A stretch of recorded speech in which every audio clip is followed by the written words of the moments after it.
This is Optimal Living Daily episode 2725, How to Increase Your Productivity in Just 5 Minutes, even if you woke up on the wrong side of the bed, by Michael Blankenship of getyourgustoback.com. And I'm Justin Malik. We're going to jump right into today's article as we optimize your life. How to increase your productivity in just 5 minutes, even if you woke up on the wrong side of the bed, by Michael Blankenship of getyourgustoback.com. You woke up late again. Last night you swore that you'd wake up on time in the morning, that you'd finally conquer the day from start to finish, that the day wouldn't measure up to just another dud. But that didn't stop you from turning the alarm off 3 times, well, I've come this far, and waking up 2 hours later than you meant to. You're discouraged, frustrated, and angry at yourself. Will I ever make the most of my life? Unfortunately, it doesn't matter that you woke up late. Let me repeat that. How your day starts doesn't have to determine how your day ends. And here's how you can ensure that a bad start doesn't mean a bad middle or end in just 5 minutes.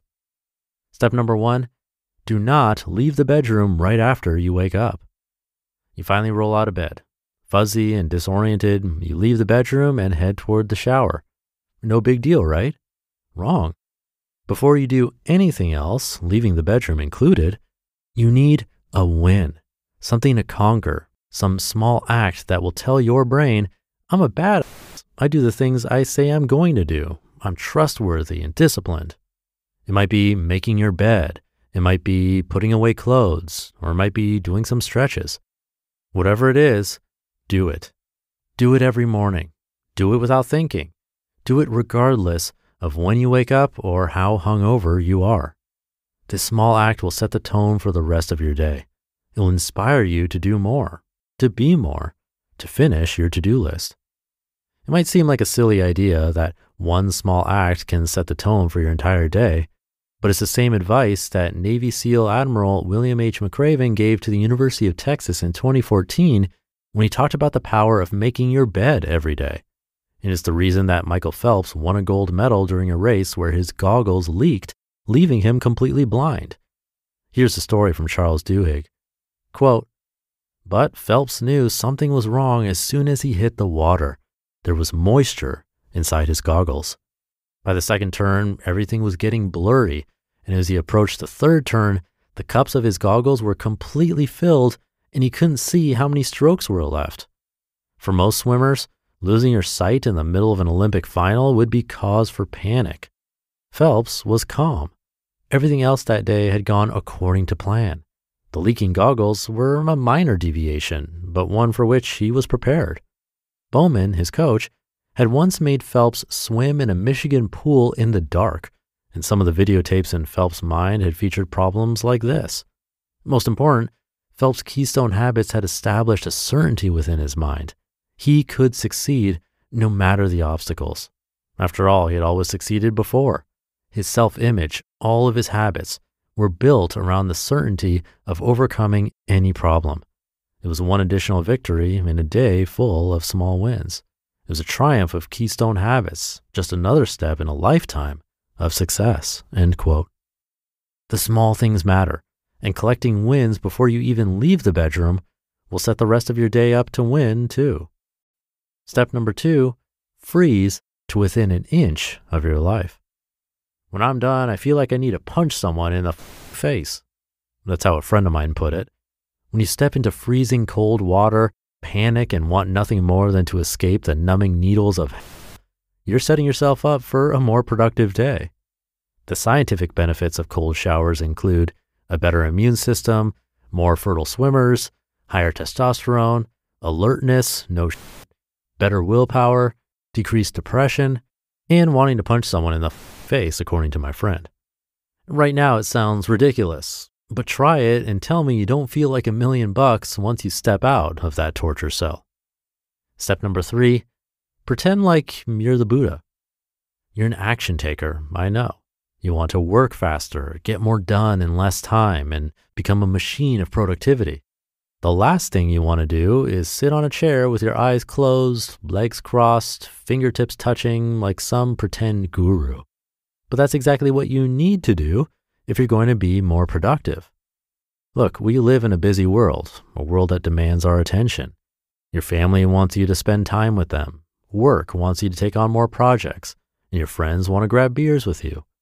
But when do you get time for yourself to think, to recoup, to make sure you're heading in the direction that you want to head in life?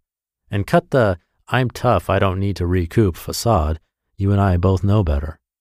Well, it turns out that even 5 minutes of meditation can reduce stress, increase attention span, reduce memory loss, fight addiction, and decrease blood pressure. What do all of those mean collectively? Well, a more productive day and, let's be honest, a happier life. And step number 4, steal Tim Ferriss's journal. You sneak in through the window. Tim Ferriss is sleeping on a bed to your right in red satin sheets, the worst. A puddle of spittle drips from the side of his mouth. He looks happy. You glance across the room to his dresser. On top of it is exactly what you've come for, his 5-minute journal. What's inside? Actually, it's dead simple. Every morning he writes down 3 things he's grateful for, 3 things he'll do to make today a great day, and 1 daily affirmation.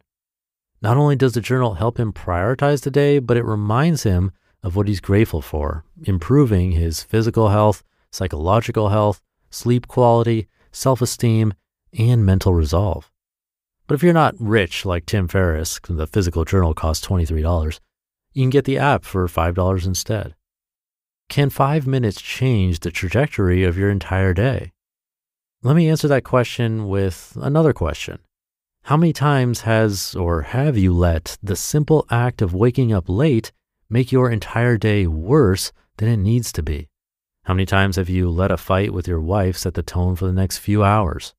The answer? Plenty. Obviously, 5 minutes can change your entire day for better or worse, and you can use the 4 steps mentioned to make sure it's for the better, not for the worse, even if you and the day started off on the wrong foot. You just listened to the post titled, "How to Increase Your Productivity in Just 5 Minutes, Even If You Woke Up on the Wrong Side of the Bed," by Michael Blankenship of GetYourGustoBack.com. The last few years have been tough for our mental health, but thankfully we can look to our sponsor Headspace, which combines scientifically proven benefits of meditation and mindfulness with modern practices through their experienced meditation teachers. The wide range of teachers with diverse backgrounds and areas of expertise ensures there's a teacher and content to help you, whether you're a first timer or have been practicing for years like I have. And with over 1,000 hours of material on Headspace, it's easy to fit into my schedule, and I have no problem finding really meaningful meditations. Headspace has helped me and more than 100 million people worldwide. They can help you too. Listen up, you do not want to miss this. I've arranged something special. For a limited time, all of you can try Headspace free for 30 days by going to headspace.com/old30day. You won't find this offer anywhere else. You must use my link, headspace.com/OLD30day to unlock all of Headspace free for 30 days. This is not something they normally do. Headspace.com/old30day. Thank you to Michael. I've tried the cold shower thing, although I tend to take 1 shower a day and I prefer nighttime than morning, so it doesn't exactly apply as a productivity hack really to start your day, but still, I do have some comments on that. First, be sure to check with a doctor to make sure it's okay for you to do so, because if you have any kind of heart condition or possibly something else, you'd want to make sure that it's okay to do that. Cold showers are pretty shocking, I'd say, but it is something you can sort of get used to that, to me, actually does seem to lose its effect if you do it every day. And maybe that's a good thing, sort of training your body to accept that kind of shock or discomfort. But I do think the endorphins and productivity boost start to wane if you do it every single day. Again, that doesn't mean that it's not valuable, and if a doctor tells you to try it, you can see how it works for you. But personally, after trying it myself for a while, I just like to throw it in every once in a while. And same with journaling. While it's great to build that habit, personally, I like changing it up, so I'm forced to think a little bit harder about it, rather than it becoming too routine, where you do the exact same prompts every day and almost start to not really think about what you're writing down. So that's my only personal caveat to some of these. Maybe try different things on different days. See what works best for you. And do try it out. Let me know how it goes. Thank you for listening and being here and for subscribing to or following the show. Have a great rest of your day, and I'll be back tomorrow where your optimal life awaits.